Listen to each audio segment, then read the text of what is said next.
माननीय सभामुख महोदय, प्रदेश सरकारले 2078-79 को लागि वार्षिक नीति तथा कार्यक्रम प्रस्तुत गरेको छ।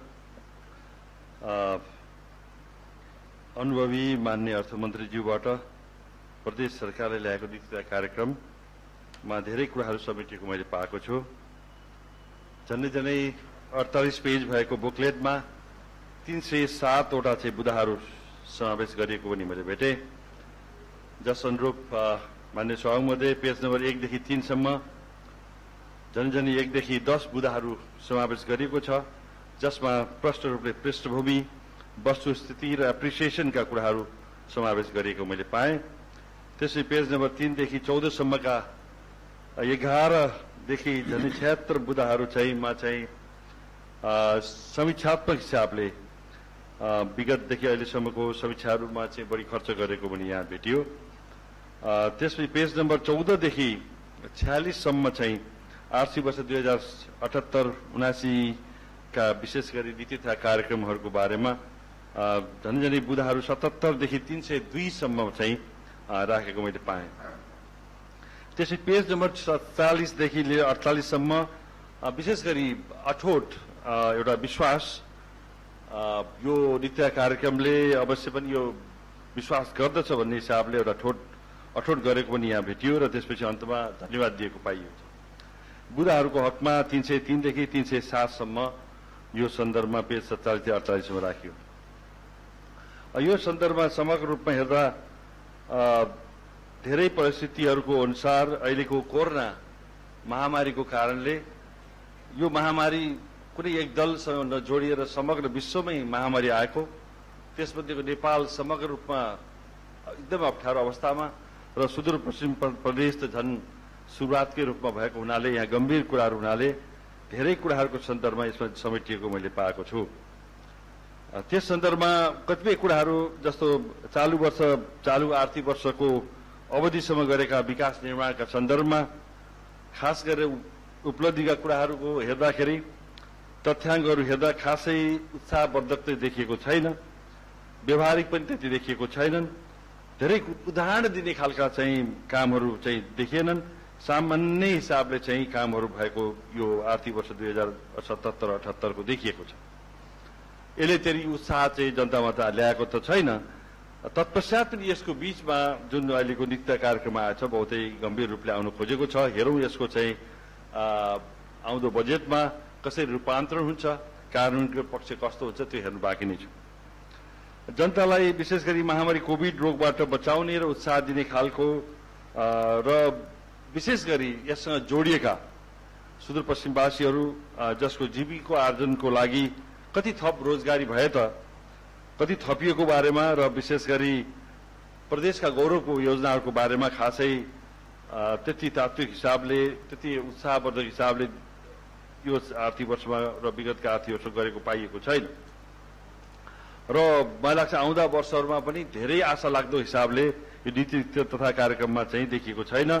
र हेरौँ त्यसको लागि चाहिँ अब आर्थिक वर्ष 2078-79 को बजेटमा कतिको कुराहरू चाहिँ प्रदेशका गौरवका योजनाहरू, रोजगारीसँग जोडेका विशेष कुराहरू र चाहिँ रोगलाई चाहिँ कम गर्ने बारेमा कतिको आउँछ त्यो हेर्नु बाँकी नै छ।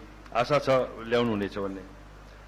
अब यही सन्दर्भमा अलिकति मैले 28 वटा पालिकाको बारेमा अलिकति अध्ययन गर्ने मौका पाएको थिएँ। यहाँ समय कम भएकोले भन्दिनँ, तैपनि समग्र रूपमा स्थानीय सरकारहरूले गरेका उपलब्धिहरू र त्यसपछि प्रदेश सरकारले गरेका उपलब्धिहरू र प्रदेश सरकारले जति पनि गरेका र सहमति सहकार्यका साथ गरेका कुराहरूलाई पनि प्रष्ट रूपले स्थानीय सरकारले नभन्दा र प्रदेश सरकारले पनि प्रष्ट रूपले चाहिँ गरेका कुराहरू मान्ने र अरू मार्फत चाहिँ नजाँदाखेरि यसो हेर्दाखेरि पालिकाले नै अलिक बढी काम गरेको हो कि र प्रदेशको भन्दा बढी पालिकाको चाहिँ ओजनदार काम भएको छ भन्ने जनमानसमा प्रष्ट देखिन्छ। यो बडा प्रदेशको उपस्थिति नदेखिनु दुःखदायी कुरा हो।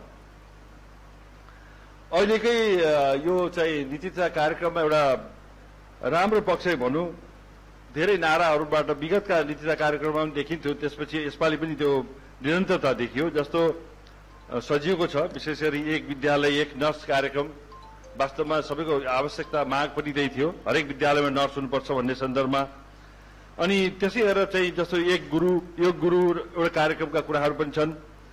नमुना गाउँ आफै बनाऊ कार्यक्रम पनि यसो हेर्दाखेरि वास्तवमा छरपिट्ट हिसाबले जानुभन्दा सायद आउँदो वर्ष यो आउँदो केही छोटो अवधिमा पनि केही नमुना गाउँहरूलाई प्राथमिकता दिएर आफै बनाऊ भन्ने कार्यक्रमलाई प्राथमिकता दिएर अगाडि आयो भने मलाई लाग्छ एउटा उदाहरणीय हुन सक्छ कि भन्ने आशा लाग्दो छ। प्रदेशका गाउँ उज्यालो बनाऊ कार्यक्रमको कुराहरू छ। धेरै ठाउँहरूमा चाहिँ एउटा चाहिँ उज्यालो इनर्जीको बहुतै कमी भएको हुनाले त्यस सन्दर्भमा गाउँलेहरूलाई नै समेट्ने कुराहरूमा चाहिँ प्रदेश सरकारले प्राथमिकता दिन्छ भने राम्रो पक्ष हो, नत्र कार्यक्रम मात्रै राखेर केही हुनेवाला छैन। अर्को एउटा चाहिँ देवभूमि सुन्दर ठाउँ सुदूरपश्चिम घुम्न जाउँ भन्ने कुरा सन्दर्भमा वास्तवमा सुदूरपश्चिमलाई राम्रोसँग हेर्ने हो भने, कैलाशसँग जोड्ने हो भने, यदि मानसरोवरसँग जोड्ने हो भने मलाई लाग्छ यसले जति यो सुदूरपश्चिमको उन्नति प्रगति र समृद्धिमा टेवा पुर्याउन सक्छ त्यो सक्दैन। त्यसले गर्दा यस सन्दर्भमा अलिकति कैलाश मानसरोवर अर्को देशमा भए तापनि त्यससँग जोडेको यो जग जस्तो भएको हुनाले उत्तर प्रदेशको नैमी सारणी हुँदै यतातिरको यो जति कैलाली कञ्चनपुर मात्र होइन समग्र सेती महाकाली र कर्णालीको एरिया वास्तवमा जगको रूपमा भएको हुनाले यसलाई अलिकति राम्रो हिसाबले धार्मिक पर्यटकीय हिसाबले र बढाउन सक्यो भने यसले ठूलो टेवा पुर्याउन सक्छ जस्तो लाग्छ। त्यस अनुसार नै यदि सही हिसाबले लिएको हो, सोही अनुसारको नीति तथा कार्यक्रममा जसरी उल्लेख गरेको छ सोही अनुसारको चाहिँ साँच्चीकै तल स्तरमा कार्यान्वयन पक्षमा हुन्छ भने मलाई लाग्छ यसले ठूलो टेवा पुर्याउँछ। अर्को एउटा बहुतै महत्त्वपूर्ण एउटा स्थानीय तह एक औद्योगिक ग्राम, यो अलिकति मलाई लाग्छ हरेक स्थानीय तहमा एउटा औद्योगिक ग्राम भनेको यो समग्र सुदूरपश्चिममै एक दुईवटा ग्राम बनाउन नसक्ने अवस्था अहिले हुँदाहुँदै अब छोटो अवधि हामीसँग बाँकी छ।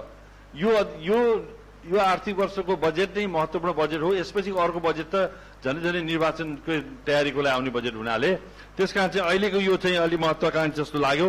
बरु योभन्दा जो भइरहेका जो औद्योगिक क्षेत्रहरू छन् त्यसलाई प्राथमिकता दिएर त्यसमा कमसे एक दुई तीनटा चाहिँ पहाडी क्षेत्रमा एक दुईवटा, त्यसपछि तराईको जस्तो महेन्द्रनगरमा छेलाको, त्यसपछि यहाँ चाहिँ खुटियातिरको कुराहरू एक दुई ठाउँको मात्रै राम्रोसँग बनाउन सक्यो भने त्यसले कमसेकम औद्योगिक घरानाहरूलाई चाहिँ एउटा चाहिँ उत्साह दिन सक्छ र केही उद्योगहरू खोल्न सक्छन् र केही रोजगारी पनि वृद्धि हुन सक्छन् र ठुलो काम हुन सक्छ। अर्को एउटा एक जिल्ला र एक विशिष्ट उद्योगको सन्दर्भमा यो पनि मलाई लाग्छ त्यति खासै सान्दर्भिक जस्तो लाग्दैन। अब एक किसिमले यो पनि एउटा सुरुवात गर्न खोजेको छ, ठिकै छ।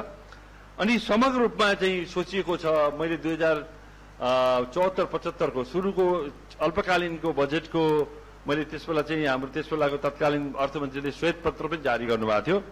त्यो श्वेत पत्रमै उल्लेख गरिएको थियो वास्तव समृद्ध सुदूरपश्चिम भनेर। त्यसलाई पनि यहाँ अहिलेको समग्र हिसाबले समृद्ध रूपमा सुदूरपश्चिमलाई बनाइने भन्ने कुराहरू यसपालिको कार्यक्रम पनि देखेँ। अनि त्यसपछि एउटा सबभन्दा ठुलो कुरा के हो त भन्दाखेरि प्रस्तावित जो नीतिले अथवा कार्यक्रमले साँच्चीकै समृद्ध कसरी पुर्याउँछ त, त्यो पुर्याउने मापदण्डहरू के हुन्, कुन कुन सेक्टरमा के गर्दाखेरि साँच्चीकै समृद्धि बढ्छ त भन्ने सन्दर्भ त्यसलाई चाहिँ महत्त्वपूर्ण पाटो आर्थिक वृद्धि कसरी गर्ने कुराहरू, त्यसपछि गएर कोरोना महामारीसँग कसरी जुधेर त्यसको असर कम गरेर वृद्धि पनि सँगसँगै जोड्ने कुराहरू, आर्थिक सामाजिक क्षेत्रमा थप गतिशीलता बढाएर के गर्न सक्छ त्यो कुराहरू, सामाजिक न्यायका कामहरू पनि गर्नुपर्ने हुन्छ समृद्ध ठाउँलाई। त्यहाँ चाहिँ समृद्ध भन्यो तर सामाजिक अन्यायहरू बढ्दै गएको छ, हरेक कुरामा अशान्ति बढ्दै गएको छ भने त्यसबेला चाहिँ समृद्धि हुँदैन। त्यसकारण त्यो दायरा पनि महत्त्वपूर्ण हुन्छ। ती बुझेर नै ल्याएको हुनुपर्छ र त्यही अनुसारको चाहिँ रूपान्तरणको हिसाबले आर्थिक वर्ष 2078-79 देखिनु रिफ्लेक्सन भएको हुनुपर्छ भन्ने विश्वास लिएको छु। मैले अलिकति यहाँ चाहिँ यही समयमा मैले अलिक सोचेँ, किनभने कुनै पनि योजनाहरू अहिले पुग्नु अगाडि त्यसको सुरुवात कहाँबाट भएको छ, त्यसले के अवधारणाहरू लिएको छ र अहिले हामी कहाँ पुगेका छौँ। जसरी समीक्षाको हिसाबले मैले भने त्यहाँ धेरै कुराहरू त समेटिएको छ। तत्पश्चात पनि यसो हेरेको श्वेत पत्र 2074 चैत्र 25 गते यहाँ दिएको थियो प्रदेश सभामा माननीय सभामुख महोदय। त्यसमा धेरै डेभलपमेन्ट विकासका सूचाङ्कहरू दिएको थियो। त्यसमध्ये मैले केही प्रतिनिधिमूलक सूचाङ्कहरू यहाँ राख्न खोजेको छु। जस्तो मानव विकास सूचाङ्कको अवस्थाको बारेमा त्यसमा प्रश्न भनेको थियो सुदूरपश्चिमको अवस्था 0.435, त्यसभित्र चाहिँ यसो हेर्दा बाजुरामा सबभन्दा कम सूचाङ्क छ 0.364। त्यसपछि कञ्चनपुर हाम्रो सुदूरपश्चिम 9 जिल्ला मध्येको त्यो चाहिँ सबभन्दा झन्डै बढी झन्डै नेपालकै सूचकाङ्कसँग दाँजिएको चाहिँ 0.475 छ।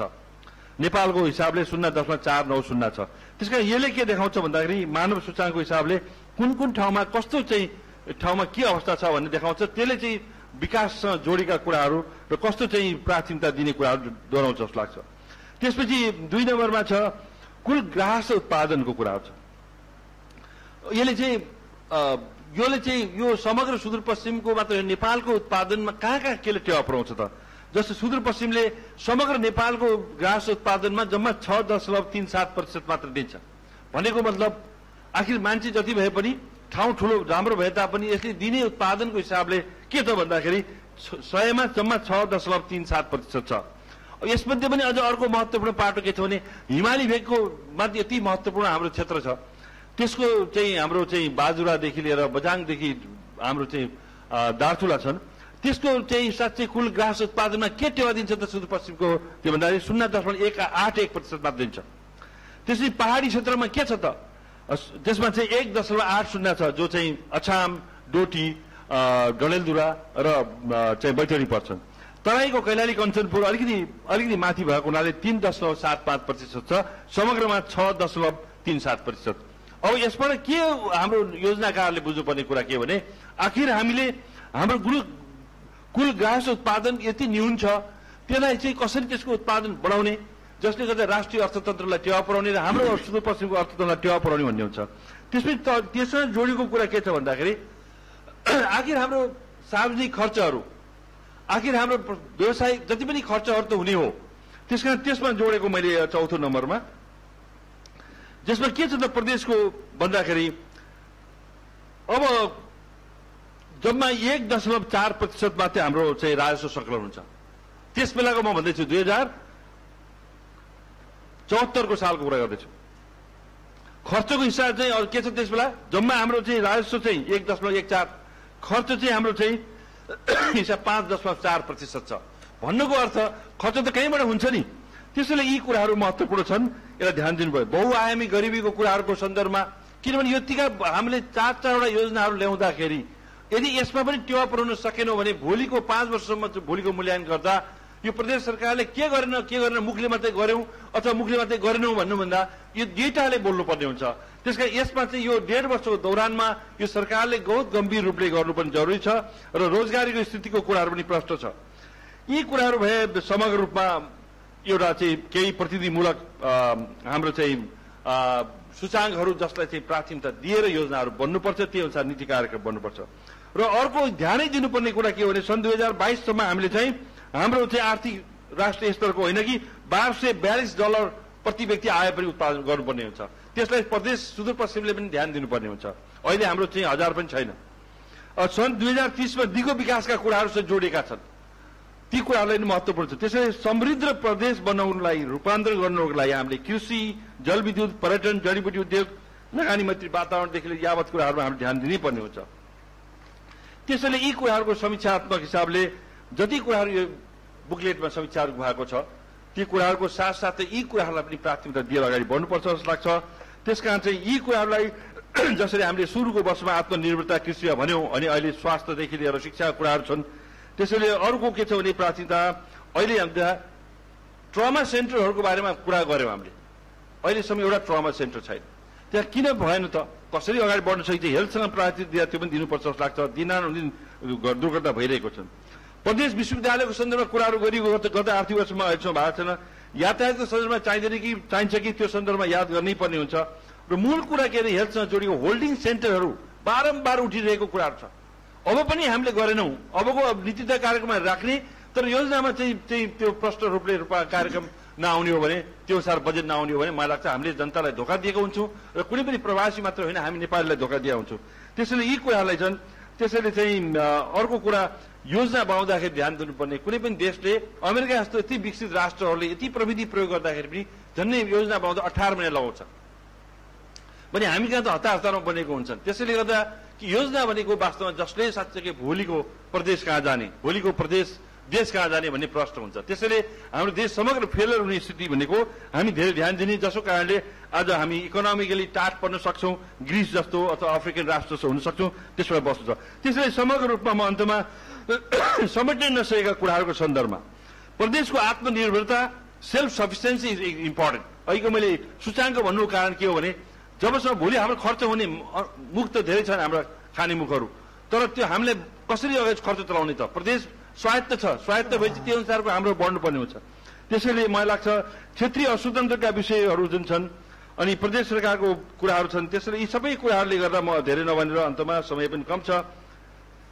अहिले कोरोनाको महामारीको कारणले हामीले जुन प्राथमिकता दिएका छौँ त्यसलाई आवश्यकताको ठाउँमा यो प्रदेश बजेटमा आउनुपर्छ। अनि होल्डिङ सेन्टर र इन्फर्मेसन सेन्टरलाई प्राथमिकता दिने कुराहरू, त्यसपछि मजदुरहरू र कम आय भएकाहरूको अहिले लकडाउनको कारणले तहाईमा अवस्था भोगै हिँडेका अवस्था छ, मर्ने स्थिति छ, भोगले मर्ने स्थिति छ, त्यसलाई दिएर प्याकेज राहत प्याकेजका कुराहरू।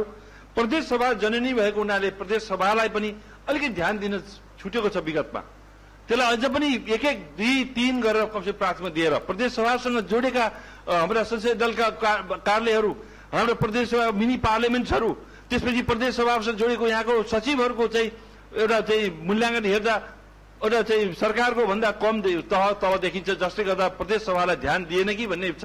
त्यो आरोपबाट बस्नलाई अहिले मान्य मुख्यमन्त्री यहाँ हुनुहुन्छ, अलिकति यसो स्ट्यान्डर्ड जो अरू प्रदेशले गरेको छ, यहाँको सचिवालयको प्रमुख र उता सरकारको प्रमुखको एउटै हायरार्की बनाउनेमा लाग्नुहुनेछ विश्वास लिएको छु। सभासदहरूको हकमा अब यो छोटो अवधिमा कमसेकम 52 जना सभासदहरूले कमसेकम प्रदेशले गरेका कामको सन्दर्भमा एउटा चाहिँ यो हामीले गरेका हौं भन्ने वातावरण बनाउनलाई त्यो अनुसारको समेट्नु होला भन्ने विश्वास लिएको छु। सबैलाई विभेद भन्दा पनि समानुपातिक प्रत्यक्ष भनेर विभेद गर्नुभन्दा सकेसम्म चाहिँ समेट्ने प्रयास गर्यौं र योजनाहरूमा सहभागिता बनाउन सक्यौं भने मैले आउँदा दिनहरूमा समृद्ध प्रदेशको लाइनमा अलिअलि अगाडि बढ्न सक्छौं। त्यसैले यी समग्र रूपमा यी कुरालाई म यहाँ राख्दै अब एउटा चाहिँ यस अवस्थामा हामीले चाहिँ एकजुट भएर गर्नुपर्ने परिस्थिति छ। अहिले समग्र देशको परिस्थितिमा चाहिँ संविधानलाई पनि बचाउनु छ, लोकतन्त्रका मूल्य मान्यतालाई पनि संरक्षण गर्नु छ र चाहिँ अर्को राष्ट्र रहने नरहने भोलि फिजीकरण हुने या भुटानीकरण हुने अवस्था छ। त्यसले गर्दा अहिले हाम्रा धेरै कुराहरूलाई थाती राखेर एकजुट भएर अगाडि बढ्ने अवस्था छ। त्यसलाई सबै मनन गरेर अगाडि बढौं। यही शुभकामनाका साथ धन्यवाद दिन चाहन्छु। धन्यवाद।